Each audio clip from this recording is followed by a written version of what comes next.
Hi viewers, আমরা আজকে আপনাদের সাথে ডিসকাস করব আমেরিকাতে কিভাবে স্টুডেন্ট ভিসা যাওয়া যায়, কোন কোন পারপাসে খুব ইজি ওয়েতে আপনার স্টুডেন্ট ভিসার জন্য অ্যাপ্লাই করতে পারেন নিজে নিজে, সেই সম্পর্কে আমরা কামরুল ভাইয়ের কাছ থেকে জানবো।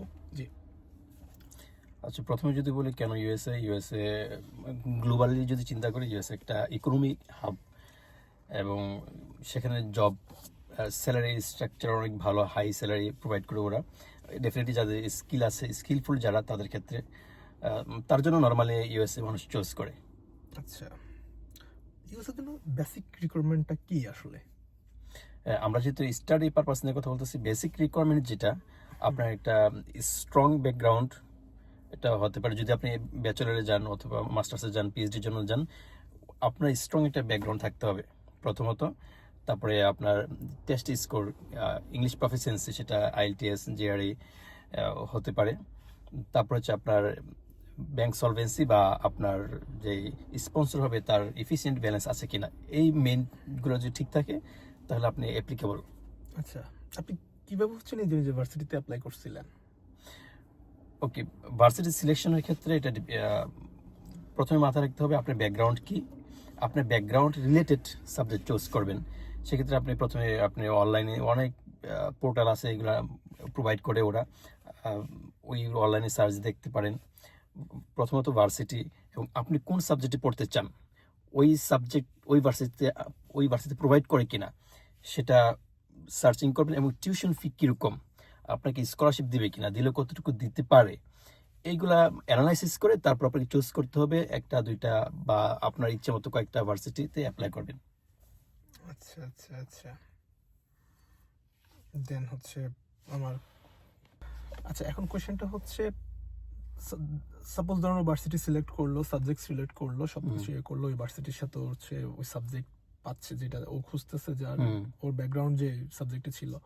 এখন ওই ভার্সিটিতে অ্যাপ্লাইটা করবে কিভাবে?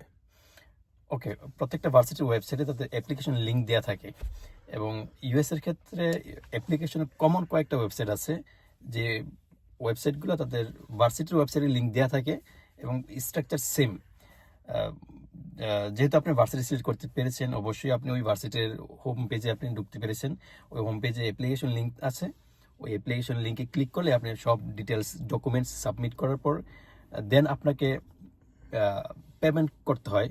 নর্মালি ইউএসএ যদি আমি ওভারঅল বলি, $50 থেকে $100 পর্যন্ত হয়ে থাকে, তবে মেজরিটি হচ্ছে $70 থেকে $80 একটা ভার্সিটিতে একটা সাবজেক্টে অ্যাপ্লিকেশন করার জন্য। আরেকটা বিষয় হচ্ছে, আমেরিকার একটা রুলস আছে এই ভার্সিটির ক্ষেত্রে, একই ভার্সিটিতে আপনি দুইটা বেশি সাবজেক্টে অ্যাপ্লাই করতে পারবেন না এক সেমিস্টারে। এক সেমিস্টার বলতে এক সেশনে। আচ্ছা, আপনার টিউশন ফিসটা কেমন হইতে পারে?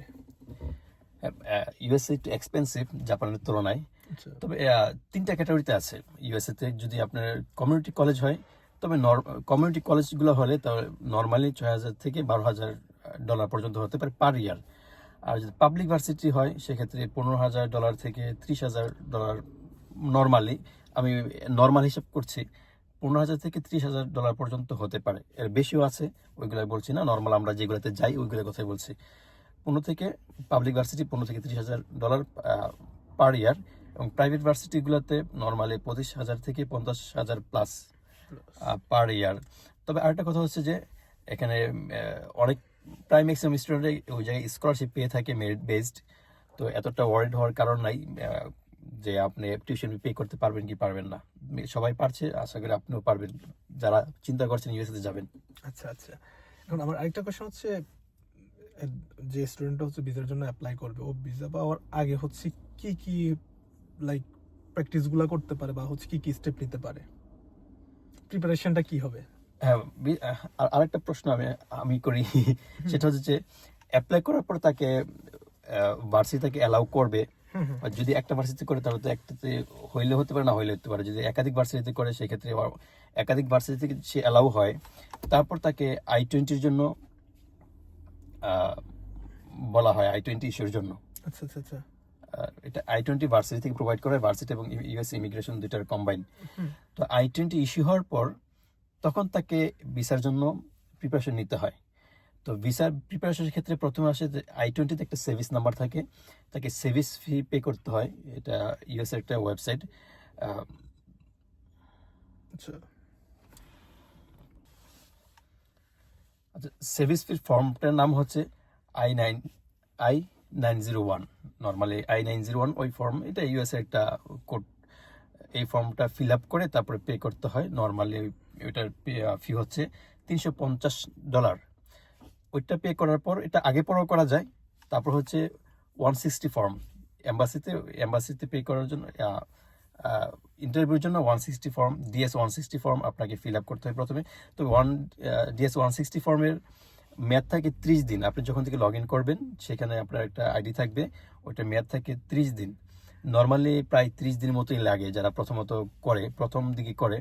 এটা অনেক ডেপথলি লিখতে হয়, অনেক ডিসক্রিপশন থাকে, এগুলো লিখতে হয়, অনেক চিন্তা ভাবনা করে লিখতে হয়, তারপর জন্য একটু সময় লাগে। তো আমি সাজেস্ট করবো একটু সময় নিয়ে ওইটা ফিল আপ করেন।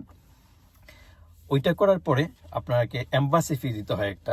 ওইটা এম্বাসি ফি হচ্ছে $180।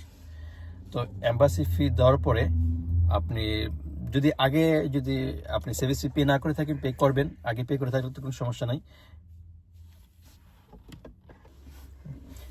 তারপর হচ্ছে এম্বাসি ফি পে করার পর $180 পে করার পর আপনি একটা শিডিউল নেবেন। এটা ডিপেন্ড করে বাংলাদেশে থেকে আপনি অ্যাপ্লাই করছেন নাকি জাপান থেকে নাকি অন্য কোন কান্ট্রি থেকে। নর্মালি বাংলাদেশে শিডিউল পাওয়াটা একটু টাফ, অনেক সময় নেয় ওরা। তো আপনি শিডিউল পাওয়ার পরে আপনি যেই দিন শিডিউল পাবেন, যে সময়ে ওই সময় গিয়ে ইন্টারভিউ দেবেন। এখন ম্যাক্সিমাম ক্ষেত্রে হয় যে ইন্টারভিউটাই মেইন বাধা হয়ে দাঁড়ায় আমাদের ক্ষেত্রে। তো ইন্টারভিউর জন্য খুব প্রচুর পরিমাণে প্র্যাকটিস করতে হয়। প্র্যাকটিস করলে ডেফিনেটলি যারা প্র্যাকটিস করে ভালো হবে তারা সবাই পারে। আচ্ছা আচ্ছা আচ্ছা আচ্ছা আচ্ছা আচ্ছা, আমার নেক্সট কোশ্চেনটা হচ্ছে ভিসা পাওয়ার পরে কি করবে? হ্যাঁ, আমেরিকার ভিসাটা একটা ডেফিনেটলি লাক ফেভার করে। এটা আমরা যেহেতু লাককে বিশ্বাস করি, লাক ফেভার করে। ডেফিনেটলি ভিসা পাওয়ার পরে প্রথমে সে ভার্সিটিকে নক করবে যে ভিসা পাইছে, এবং হচ্ছে যে তার ধরেন আমি যদি বলি ফলে সে অ্যাপ্লাই করেছে, যে 1-2 মাস আগে ভিসা পাইছে বা 1 মাস আগে ভিসা পাইছে, প্রথমে সে ভার্সিটিকে নক করবে এবং তার অ্যাডমিশন কনফার্ম করবে ওই জায়গার ক্ষেত্রে। তো আরেকটা হচ্ছে যে সে যেদিন তার ক্লাস I-20 সব ডিটেলস লেখা থাকে, কোন ভার্সিটি, তার টিউশন ফি কত, তার ক্লাস কবে থেকে শুরু। আচ্ছা তো I-20 থেকে যখন লেখা থাকে, ওই যে ডেট থাকে ওই ডেট থেকে সর্বোচ্চ 30 দিন আগে সে ঢুকতে পারবে ইউএসএতে।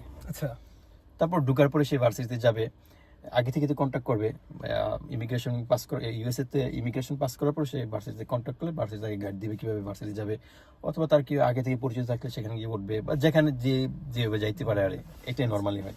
আচ্ছা আচ্ছা আচ্ছা আচ্ছা আই সি। আর হচ্ছে আমার হচ্ছে তাহলে হচ্ছে আমি এখন লাস্ট একটা কোয়েশ্চেন আপনার কাছে, কোয়েশ্চেন বলতে পারেন বা টিপস বলতে পারেন, যে লাস্ট টিপসটা কি হইতে পারে অ্যাজ এ স্টুডেন্টের জন্য? ওকে, অ্যাজ এ স্টুডেন্ট হিসেবে আমি যদি বলি, প্রথমত আপনি ভার্সিটি সিলেকশনে খুব কেয়ারফুল হবেন, এবং ভার্সিটি সিলেকশনের আগে আপনার কোয়ালিটি কি আছে এগুলো রিচেক করবেন। আপনি যদি স্কিলফুল হন, কোয়ালিটি আপনি যদি পর্যাপ্ত পরিমাণে থাকে, আপনি ডেফিনেটলি ভিসা পাবেন। এটাই হচ্ছে আমার কথা। এই আচ্ছা আচ্ছা, তাহলে ভিউয়ার্স আপনারা শুনলেন ভাইয়ের হচ্ছে ওনার লাইফ থেকে, এক্সপিরিয়েন্স থেকে নেওয়া। এই আমাদের নেক্সট ভিডিওতে হচ্ছে কথা হবে ইনশাআল্লাহ। আল্লাহ হাফেজ। Bye bye.